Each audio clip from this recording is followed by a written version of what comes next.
இப்போ நம்ம கிட்ட JBL Flip 7 Flip 6க்கான ப்ளூடூத் ஸ்பீக்கர் இருக்கு. இது ரெண்டுத்துல என்ன ப்ரோ டிஃபரன்ஸ்? நான் ஆல்ரெடி Flip 6 வச்சிருக்கேன். Flip 7 வாங்கணுமான்னு கேட்டீங்கன்னா டிஃபரன்ஸ் நான் உங்களுக்கு சொல்லிடுறேன் இந்த வீடியோல. இங்க Flip 6 அப்படின்னு சொல்லிட்டு பேக்ல வந்து போட்டுருக்கு. இங்க பாத்தீங்க அப்படின்னா Flip 7 இருக்கு. அழுத்தினீங்கன்னா அப்படியே வெளியே வர மாதிரி ஸ்ட்ராப். அது வந்து இதுல கிடையாது. இது வந்து உள்ள போட்டு நாட் போட்டு டைட் பண்ற மாதிரி தான் இருக்கு. இங்க பேக்ல பட்டன் இந்த இடத்துல கொடுத்திருந்தாங்க. இந்த இடத்துல பட்டன் கிடையாது. கொஞ்சம் தள்ளி இந்த இடத்துல கொடுத்திருக்காங்க. ஆரா கேஸ்ட்னு சொல்லிட்டு ஒன்னு இருக்கு. முன்னாடி இருந்த பார்ட்டி பூஸ்ட் தூக்கிட்டு இங்க பாருங்க பார்ட்டி கிடையாது. அதே மாதிரி கொடுத்திருக்க அந்த சிம்பிள்ஸ்லாம் கொஞ்சம் இதுல வந்து கொஞ்சம் பெருசா இருக்கு. இத கம்பேர் பண்ணும்போது இதோட சவுண்ட் அவுட்புட் வந்து 35 வாட் Flip 7, இது வந்து வெறும் 30 வாட் தான். சோ ஒரு 5 வாட்டுக்கு வந்து உங்களுக்கு பவர் அவுட்புட் வரும். ஆரோகாஸ்ட்ல Flip 7 Flip 6 கூட கனெக்ட் ஆகாது. நிறைய பேர் வந்து லெஃப்ட் ரைட்னு சொல்லி ஸ்டீரியோ கனெக்டுக்காக நீங்க Flip 6 Flip 7 நான் வாங்கி கனெக்ட் பண்ண முடியுமானா அந்த மாதிரி நம்ம பண்ண முடியாது. 3 இருக்கு பாருங்க. இங்க ஒன்னு இருக்கு, இங்க ஒன்னு இருக்கு, இங்க ஒன்னு இருக்கு. கீழ வெச்சோம் அப்படினா கீழ விழாம இருக்கிறதுக்காக அந்த 3 கொடுத்திருக்காங்க. மேல வந்து அப்படி எழும்பி அப்படி கீழ இறங்குது. இந்த மாதிரி 3 இருக்கு.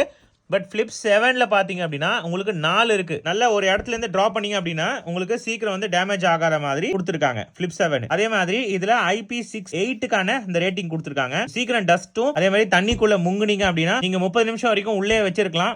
இது வந்து சும்மா அப்படி முங்கி எடுத்துடணும். இதுல பேட்டரி பேக்கப் வந்து 12 ஹவர்ஸ் கொடுக்குறாங்க. இதுல உங்களுக்கு 16 ஹவர்ஸ் கொடுக்குறாங்க. Flip 7 PS5ல கனெக்ட் பண்ணி விளையாட முடியும். பட் Flip 6 PS5ல கனெக்ட் பண்ண முடியாது. அதுக்கு ரீசன் என்னன்னா இதுல USB அவுட்புட் வந்து சார்ஜிங் மட்டும் தான் யூஸ் ஆகும். பட் இதுல வந்து உங்களுக்கு ஆடியோ அவுட்புட்டும் வரும், சார்ஜும் வரும். ரெண்டுமே இதுல நடக்கும். ஈக்குவலைசர் செட்டிங்ஸ் பொறுத்த வரைக்கும் 3 செட்டிங்ஸ் தான் மாத்த முடியும். இதுல வந்து 5 பேண்ட் செட்டிங்ஸும் நம்ம வந்து Flip 7ல மாத்திக்க முடியும். ரெண்டு ப்ராடக்ட்டோட லிங்க் வந்து இந்த வீடியோல அட்டாச் பண்ணி விடுறேன். எந்த ப்ராடக்ட் பிடிக்குதோ அதை போய் பர்ச்சேஸ் பண்ணிக்கோங்க. ஏதாவது சந்தேகம் இருந்துச்சுன்னா கமெண்ட் செக்ஷன்ல லீவ் பண்ணுங்க. சப்ஸ்கிரைப் பண்ணாம பார்த்தா சப்ஸ்கிரைப் பண்ணுங்க. இந்த வீடியோ எஃபர்ட் பண்ணி மேக் பண்ணிக்கோ, லைக் பண்ணிடுங்க. இன்னும் இன்ட்ரெஸ்டிங்கான வீடியோ பார்க்கலாம். Bye guys.